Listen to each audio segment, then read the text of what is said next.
السلام عليكم، ازيكم حبايبي؟ عاملين ايه؟ يا رب تكونوا بخير.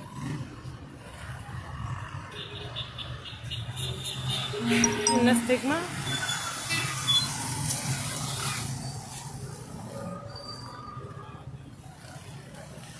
موبايل تاني.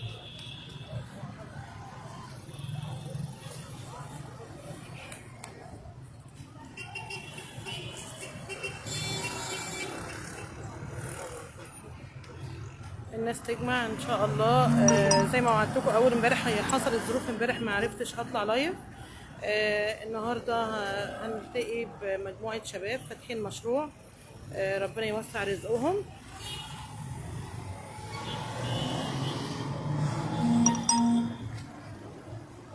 بس الناس تجمع الاول.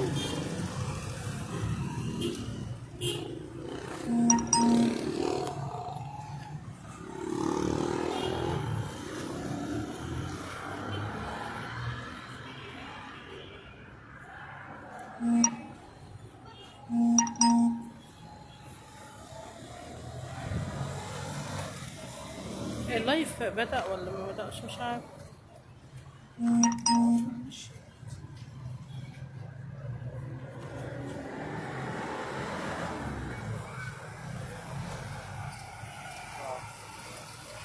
بدأ.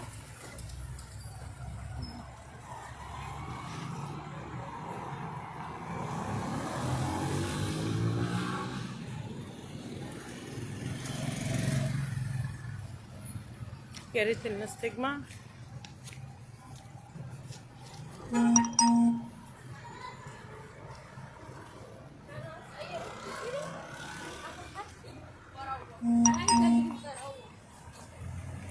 اللايف النهارده هنلتقي بمجموعة شباب في الخارجة الوادي الجديد، عاملين مشروع جميل جدا جدا. ربنا يوسع رزقهم.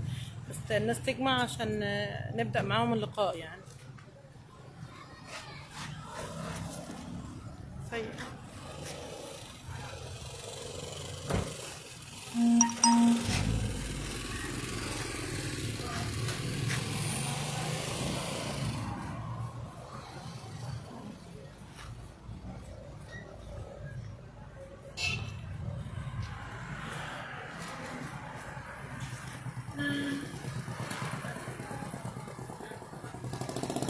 احنا دلوقتي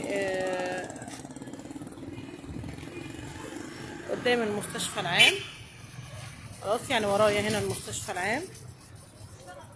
خلاص.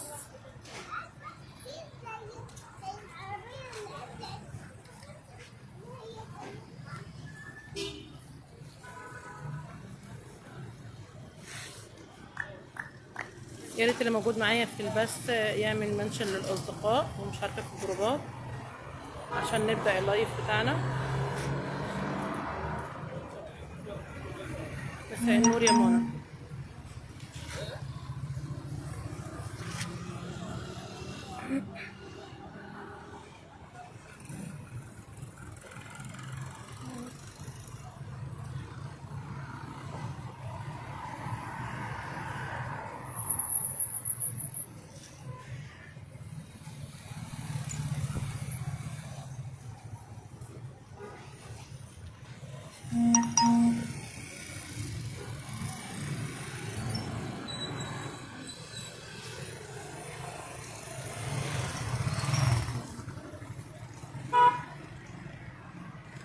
منشني في الجروبات يا منى.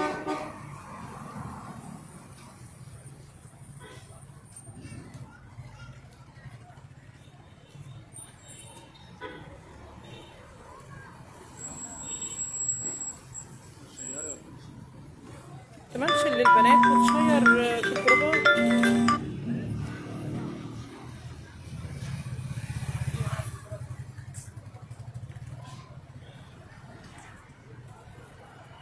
هما جه على فكرة. هما جه عمرو ومصطفى.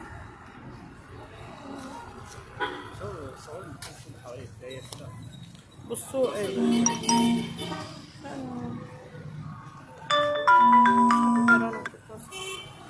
بصوا المكان هنا قدام عبد الجليل جنب المستشفى. تمام.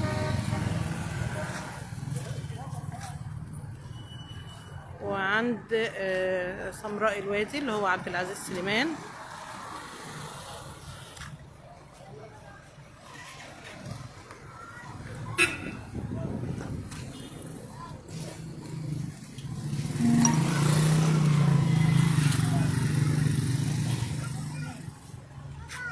الاستجمة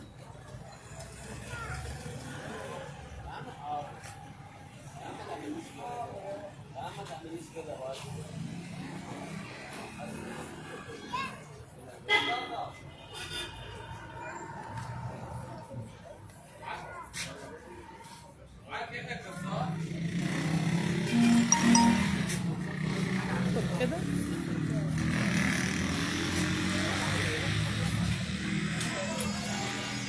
السلام عليكم. ازيكم يا شباب، عاملين ايه؟ كويسين؟ كل سنه وانتم طيبين. الاول مبروك الاول على المشروع الجديد، الله يبارك. ربنا يوسع رزقكم ان شاء الله وتكبروه ويبقى ليه فروع ان شاء الله هنا. امين يا رب العالمين. طب نتعرف بيك. مصطفى علي عبد الله. انا عمرو علي عبد الله. اهلا وسهلا. طب قولوا لنا المشروع ايه والدنيا ايه المشروع هنا عباره عن وافل وزلابيا وفشار. علي صوتك يا مصطفى. وافل وزلابيا وفشار وبطاطس، بس بنحاول نغير مفهوم البطاطس شويه، بنخلي البطاطس تويست اللي هي تبقى في ستيك خشب، يعني تبقى زجزاج، والبطاطس التانية اللي هي البومفري. تمام. بس حاجتنا بسيطه يعني ما فيهاش اي اختلافات. المكان هنا برضو بيبقى ضامنين معانا هنا الاكل وضامنين معانا هنا الشرب، يعني نجمع كده مع بعض، الشباب مع بعض.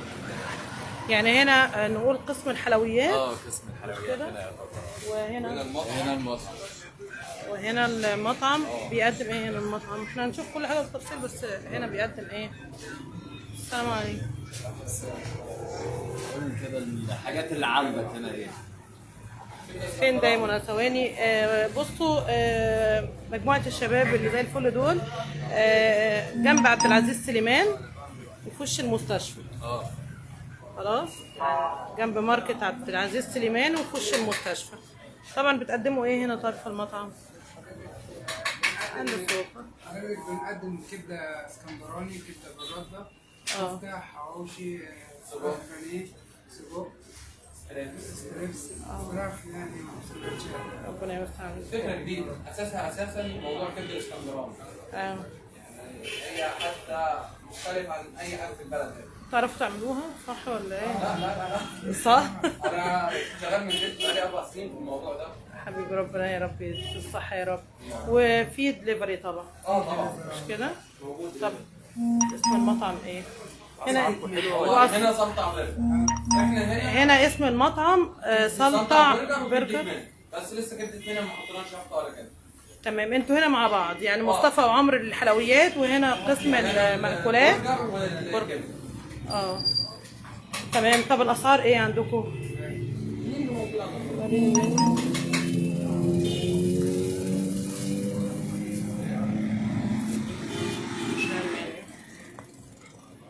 تمام. طبعا الناس اللي عايزه تاخد سكرين،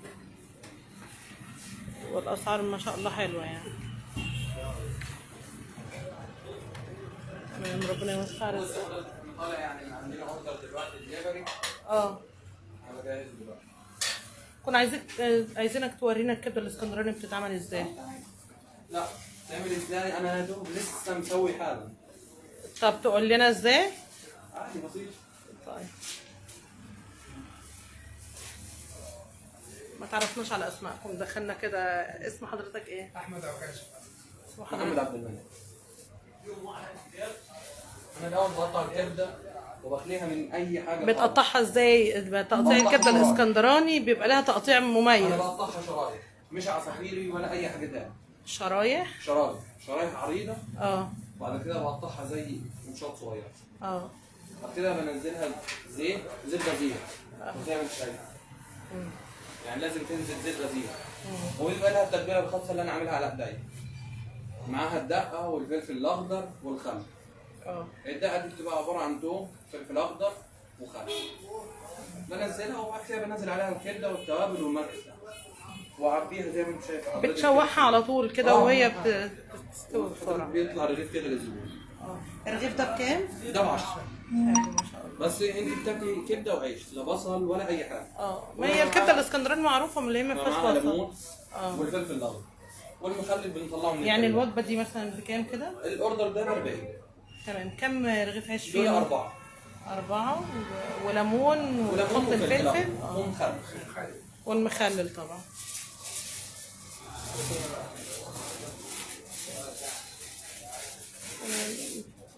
نشوف نرجع لكم تاني. خلاص يا مصطفى، تعمل لنا طب وافل كده قدام نعمل وافل برضو المنيو بتاع اسمه هنا ايه؟ ولاد حلال. اولاد حلال.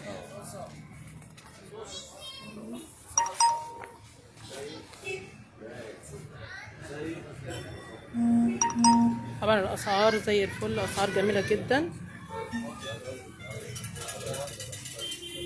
احنا بنحاول طبعا ما نغليش الاسعار طبعا عشان عارفين الظروف عامله ازاي، يا فبنحاول حبيبي. نقدم يعني محتوى على قد الايد يعتبر.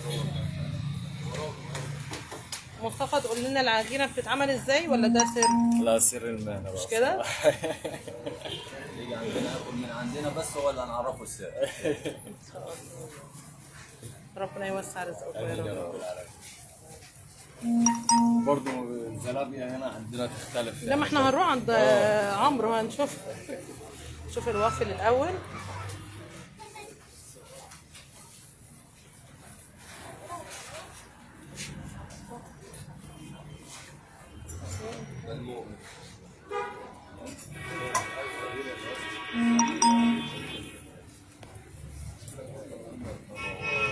مصطفى انتوا بتقدموا وافل وايه تاني؟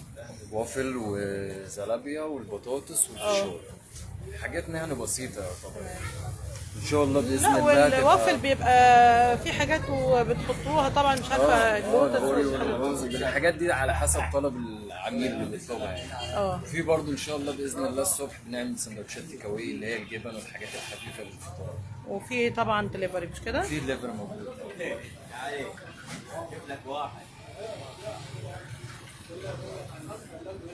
دي برضه المنيو بتاعنا.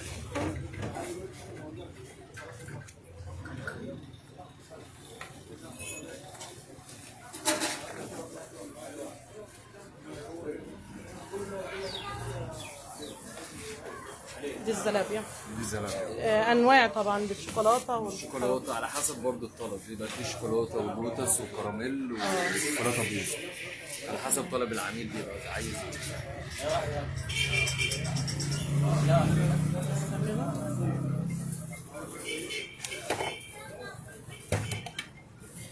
في ناس هتيجي وتقول لي انتوا تبع.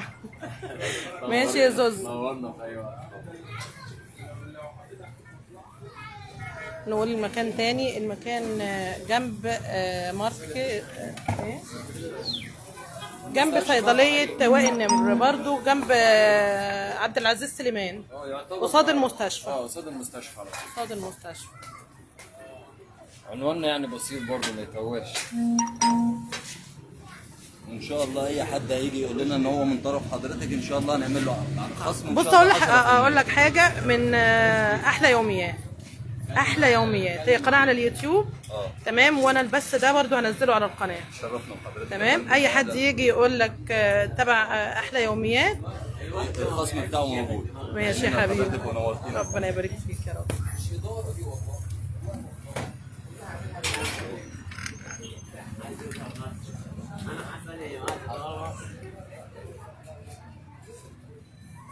ما شاء الله، والحاجات نظيفه باين عليها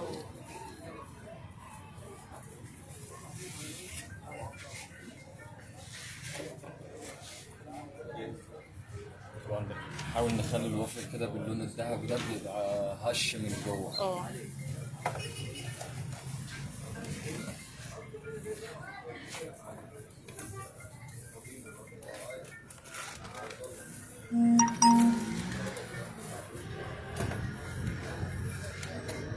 بتحط عليها اضافات يا مصطفى؟ بتبقى طبعا الشوكولاته بتاعتنا المحبوبه لاي حد بتبقى محطوطه دي اوتوماتيك.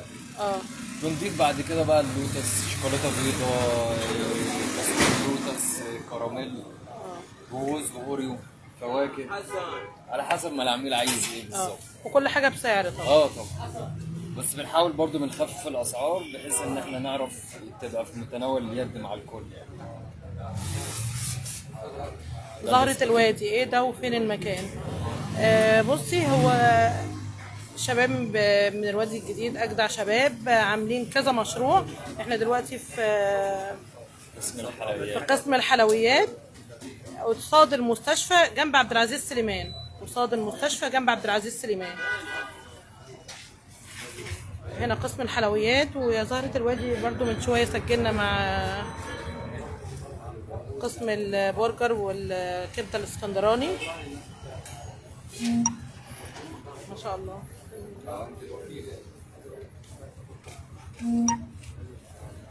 حبيبتي يا زوزة، احلى زوزة.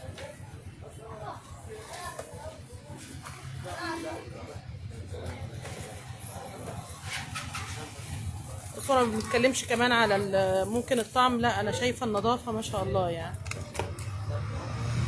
الاسعار ايه وفين المكان؟ المكان قصاد المستشفى جنب عبد العزيز سليمان، قصاد المستشفى جنب عبد العزيز سليمان. بصي والاسعار اهي، خدي لها سكرين يعني الاسعار، خدي سكرين عشان الاضاءه. تمام.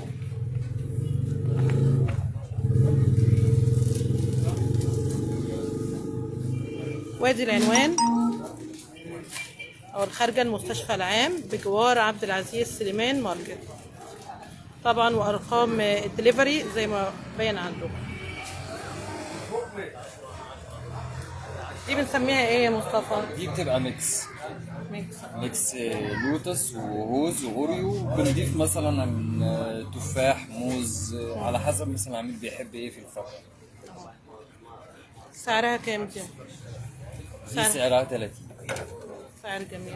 لو في مثلا اضافات تاني ولا حاجه بنضيف هوز، بنضيف 5 جنيه يعني الحاجه نفسها.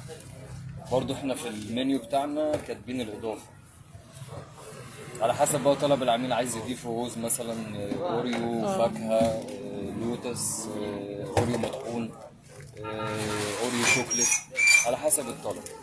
في برضو حاجه اسمها ميكس صوصات، نعمل مثلا كل مثلث يبقى شوكولاته بيضاء، شوكولاته عاديه، وفي الاخر بنحط الجرنشه بتاعتنا. كل ربع بتعملوا صوص معين. صوص معين اللي هو الميكس صوصات. ده يعتبر اكتر حاجات مطلوبه معانا، اللي هي اللوتس بيبقى الطعم مختلف شويه، والفاكهه هي اكتر حاجه مطلوبه. طبعا الشوكولاته ما عليهاش اختلاف. اكيد. تمام. يا زهرة الوادي بتقولي نزلوا الفيديو على الصفحه بعد كده. هو اوريدي بيكون على الصفحه يعني.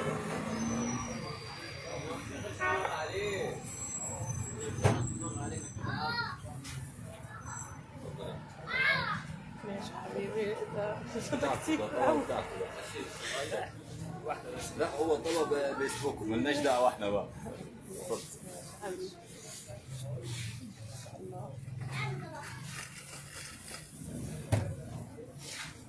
ما تعرفناش على اسمك. طيب احنا اتعرفنا على مصطفى وعمرو. علي محمد علي. شرف لي. الله يخليك حبيبي. انا شايفه اللي ده سعره جميل جدا على فكره، بالصوصات دي كلها والبوريو والشوكولاتات والحاجات اللي موجوده. ده الناتج بتاعنا اللي هو في متناول الجميع. يعني احنا عاملين تبقى بسيطه مسمى يعني. ما شاء الله. كلنا هنا بنسعى بالظبط. ان شاء الله ولا ان شاء الله.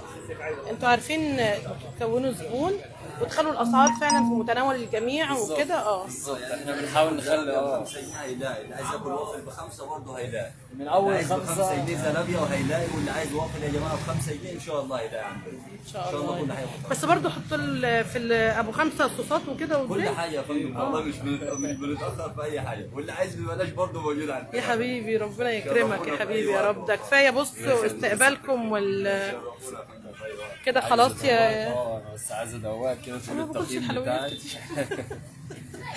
اتفضل. حبيبي. مش هعرف يا مصطفى، مش هعرف. انت كده سيد بتدوق الزلابيه، ايه رايك في الطعم بجد؟ حاجه ما شاء الله الصراحه. انا شايفاها اللي هي تفتح النفس بصراحه. عايزك تدوق بقى ايه الجلاط. يا حبيبي؟ بصوا انا عادي، معلش يا سيد. احسن شباب استاذ محمد عوض الواحاتي، هات يا مصطفى نلبسه.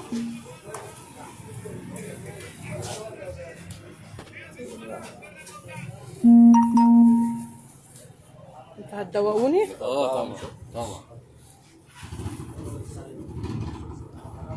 على فكره انا عايزه اقول لكم معلومه، يعني انا ما بدوقش اي حاجه من بره، بس الشكل الحاجه يفتح النفس، والحاجه انا حاساها يعني باين عليها نظيفه جدا جدا. فبصوا يعني ما شاء الله يعني. ده شرف لينا والله. ربنا يخليك يا حبيبي يا رب. نورتنا والله. ربنا يبارك فيك يا رب. انا مش هعرف اجيب للناس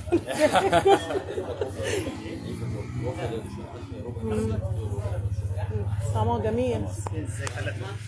بصوا هنقلب الكاميرا. لا وسط شوكولاته. جميل قوي.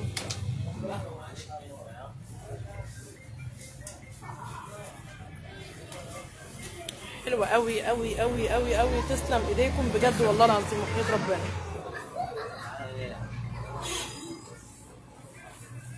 عايزه اقول لكم العجينه فعلا مظبوطه. الحشو بتاع الوافل جميل، غير النظافه. والله خليه معاك. ممكن تقولي لي سعر الوافل اللي حضرتك كلتي منه ده ب 30 جنيه صح كده يا مصطفى؟ لا بلاش عشان لا الناس هنا بتسأل. كل حاجه هتلاقيها في المنيو. يعني بصوا هو بيحط الصوصات. ساعه في الحاله الصواري دي عامله كام طبعا مصطفى ده كده قبل ما نحط الاضافات دي بيبقى الاضافه بيبقى. بص يا مصطفى، الوافل بادئ سعره من كام؟ من 5 جنيه لقد ايه؟ دي نص، هي قطعتين بس بيبتدي من 10 جنيه لحد 25. اللي هي قطعتين اللي هو النص نص بس. من الاربع قطع بيبتدي من 20 لحد 50 على ليفل يعني 50، اللي هو بنضيف عليه كل حاجه فواكه ورز. بس عايزه اقول لك حاجه برضو، الصوصات انواع. هم بيستخدموا الصوص اللي هو النوع الشوكولاته اللي هي اللوتس. في اللوتس كراميل. انا حاسه الشوكولاته بطعم البندق كمان. مش كده؟ يعني حتى الصوص جميل طعمه حلو. نحاول نجيب اللي هي المنتجات اللي بتدي طعم كويس. اكيد اكيد اكيد يا حبيبي. احنا كلنا شباب هنا كليات وبنسعى ما شاء الله عليك. بنراعي طبعا زمايلنا وبنراعي الظروف اللي حوالينا، فبنحاول نقدم حاجه كده تبقى بسيطه بسعر كويس وتبسط الجماعه. ما شاء الله يعني ربنا. دي مكنه فشار. مش مشغلينها ليه؟ الفشار بالطلب. الفشار بالطلب. بس يطلع السخن الزبون يبقى يكشف. التفاحه دي ليه بقى؟ عشان الوافل برضو يعني. طب عمرو الزلابيه جاهزه ولا ايه؟ احنا عايزين نشوف بتتعمل ازاي. انتوا بصوا بقى. اول الزلابيه بتاخد نص سوا. تاخد نص سوا قبل ما بتترمي في الزيت الاول، بعد كده بتاخد سوا كامل على حسب بتخمر يعني يا عمرو يعني. بتاخد تلت ساعه العجينه بعد كده يعني بعد ما نعمل العجينه بنسيبها تخمر. بنسيبها تلت ساعه او نص ساعه تخمر. بعد كده بنزلها بقى في الزيت بتاخد نص سوا واسيبها، وبعد كده بالطلب بقى بطلعها على طول سخنه. وعلى حسب بقى الطلب بقى، شوكولاته بيضاء، لوتس، شوكولاته عاديه، كل غفر الله. يا رب يرزقكم يا رب. امين يا رب. يا رب ان شاء الله. هو عمرو دلوقتي هيعمل الزلابيه. انا مجهز نص سوا كله. الزلابيه بقى، لقمه القاضي، ايه تاني؟ ليها كذا مسمى، لقمه القاضي والزلابيه والبقلاوه على حسب كل بلد.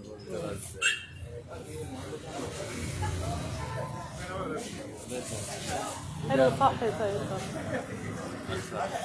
برضو ازيك يا ابو السيده منوره.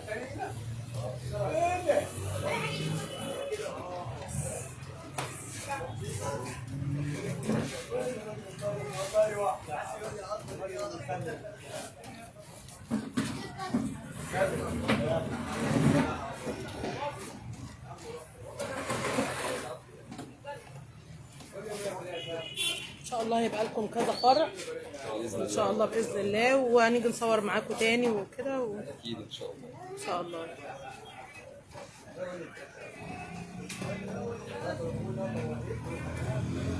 لكل مجتهد نصيب فعلا والله.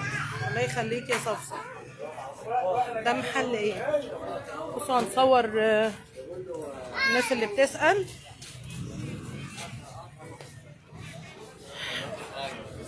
بصوا انا هصور لكم المكان حواليا. تمام كده. هنا المكان، دي المستشفى العام.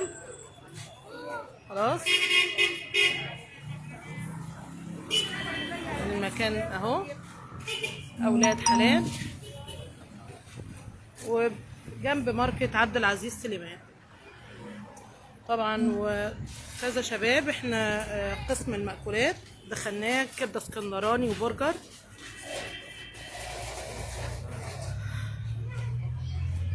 تمام. يبقى المكان جنب المستشفى العام، قصاد المستشفى العام، جنب عبد العزيز سليمان، ماركت عبد العزيز سليمان في البساتين.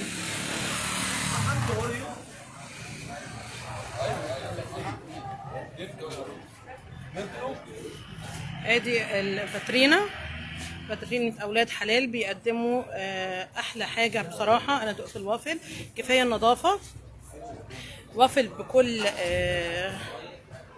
اشكاله، وزلابيا او لقمه القاضي، وفي ايه تاني؟ وبطاطس. احنا صورنا المنيو من شويه. وفي غزل بنات، وفي فشار،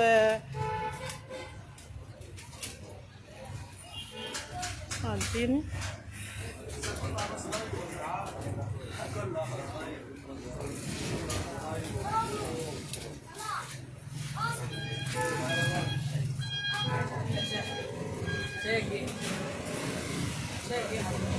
اسم المحل ايه؟ بصوا اللي هو قسم الحلويات اسمه اولاد حلال، صح كده؟ قسم الحلويات اسمه اولاد حلال. وبعد كده البرجر، سلطع برجر. البرجرات بقى باشكالها وانواعها، وكبده منعم وعكاشه. تمام. بصوا قسم البرجر اسمه ايه اهو، سلطع برجر. اسم قسم المأكولات سلطع برجر. صورناكم وبنقول للناس تاني عشان بيقولوا الاسعار. اهو المنيو بتاع الاسعار عشان الناس اللي عايزه تعمل سكرين. بيقدموا كبده اسكندراني وصدق وكبده بالرده، جميع انواع الكبده والصدق طبعا، والبرجر.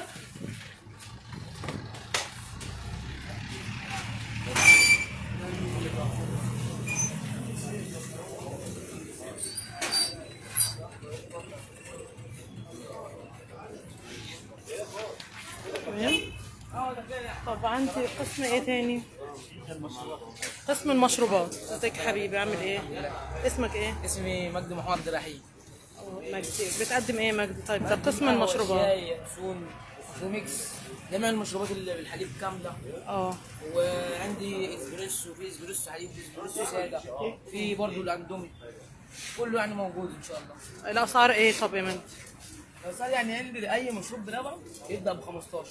تمام. في حاجه اسمها ده الاسبريسو، عندي الساده ب 10، واسمه ده اللي بحليب ب 15. عندي القهوه ب 10، والشاي ب 5، اليانسون برضه 5. في برضه اوريو والكلام ده، وتدفع عصاير ان شاء الله. ديت هنبدا فيها من يوم الخميس الجاي. عصير بطيخ، عصير اناناس، كله ان شاء الله موجود. اي نوع عصير انت أي نوع بتقدمه موجود ان شاء الله. كده يا حبيبي، ربنا يوسعها عليكم يا رب، يوسع رزقكم. بصوا بقى احنا جالنا ايه؟ الزلابيا تحفه تحفه تحفه جدا في الطعم. ماشي. عمل يعني طبق غير الطبق الاولاني. ده عمرو حضرتك، عمرو قال لي طب ما اهو مش جايين نغرب. احنا بص هناخد واحد. انتوا كفايه انكم منورتونا. لا هو ده بس. احنا لا ناخد لا لا ما هو ده معمول مخصوص ليك. احنا نسيب ده وناخد. يا حبيبي ربنا يخليك. طبعا. بصوا شكل الحاجة اصلا يفتح النفس. ده غير والله النظافة، غير النظافة. شايفين المنظر؟ تحفة تحفة تحفة. برضو الناس انا بصوا هدوق برضو الزلابيا.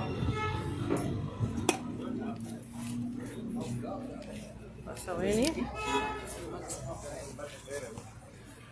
هندوق الزلابية.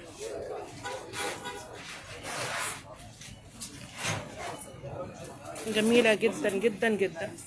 الطعم مقرمش من بره، ودي بتبقى صنعة طبعا. الطعم مقرمش من بره وجميلة حلوة قوي. مجدي انت في اولى ثانوي؟ اولى ثانوي صناعه. يا حبيبي دراسة وشغال برافو عليك يا حبيبي، برافو. كده بتعمل ايه؟ بعمل قهوه غامق.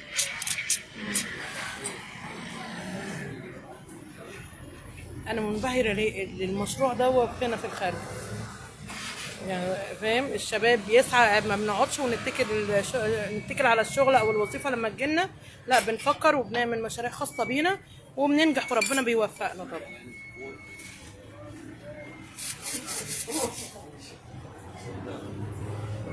شفتوا عمل ايه بعد ما خلص؟ راح بينظف المكان اللي حواليه.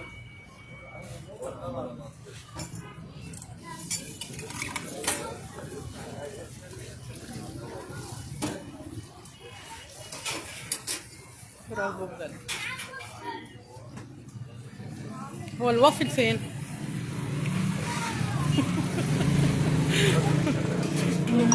كان حلو قوي.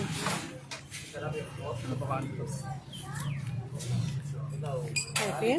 برضه بنتكلم على الطعم والنظافة ونوعية الصوصات اللي هما بيحطوها، غنية جدا، طعمها حلو قوي.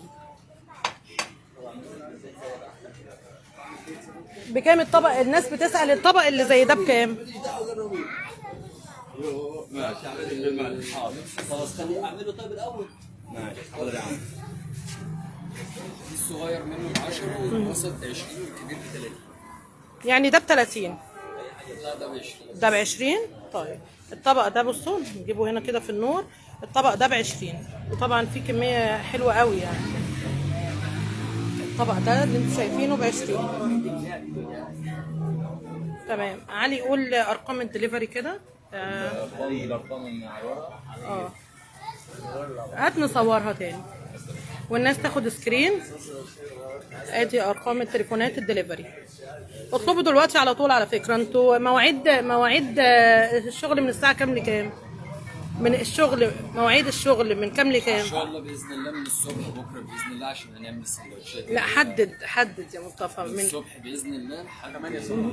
من امتى؟ 8 صباحا لحد 2 مساء. 2 صباحا. 2 بالليل. من 8 الصبح مواعيدهم ل 2 بالليل. خلاص. ودي ده العنوان ودي ارقام التليفون اللي موجود حاليا. بكره هنشتغل سندوتشات. يعني انتوا الجديد بكره السندوتشات مش كده؟ جبنه الرومي، اللانشون، الحلاوه الطحينيه، الكلام ده. ايه الحاجات اللي هي الحاجات البيت. حلاوه الطحينيه بالعسل. هي المكسات دي كلها. الحاجات المكسات. هو العنوان وارقام الدليفري. اتصلوا دلوقتي على فكره هم جاهزين. انا اللي عارفني ما بصورش اي حاجه وما بدوقش اي حاجه بنقول غير النظافه ما شاء الله عليهم. تمام. يبقى بيفتحوا من الساعه 8 صباحا للساعه 2 بالليل.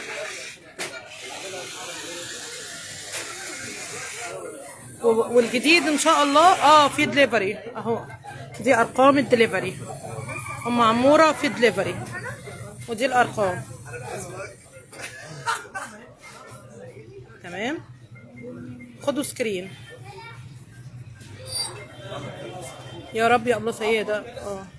يا رب ربنا يبارك فيك يا رب. يا رب يا سعدية.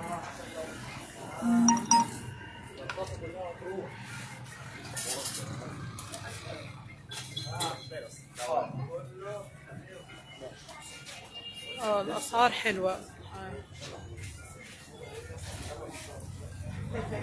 الجديد ان شاء الله بكره عندهم سندوتشات جميع انواع الجبن، سندوتشات طحينيه، سندوتشات جبنه رومي، كل انواع السندوتشات هتكون موجوده هنا عندهم. فاتحين امتى؟ فاتحين من 8 الصبح للساعه 2 بالليل. عايزاكم ان شاء الله تشجعوهم ونطلب الدليفري ونيجي هنا برضو. ربنا يوسع رزقهم يا رب. يبقى ده قسم الحلويات. تمام. وده المشروبات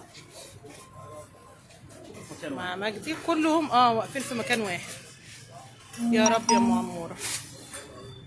وده سندوتشات البرجر والصدوق والكبده بجميع انواعها طبعا. خلاص، يبقى المكان في وش المستشفى العام جنب عبد العزيز سليمان.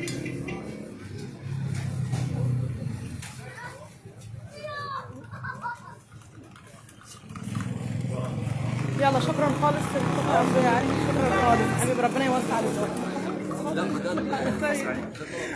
خلاص، ربنا يوسع رزقك يا رب. يلا سلام يا ماما. السلام عليكم. مع السلامه.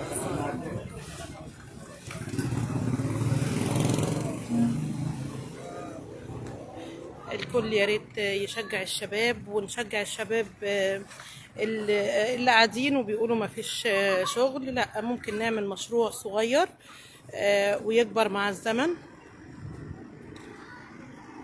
مفيش حاجة اسمها نقعد في البيت. لا، الشباب لازم يجتهد طول ما في عزيمة وجهد منه. لازم طبعا نجتهد ونشتغل ونعمل على قد ما نقدر عشان ربنا يوفقنا ويوسع رزقنا. خلاص، وده كان لايف النهارده.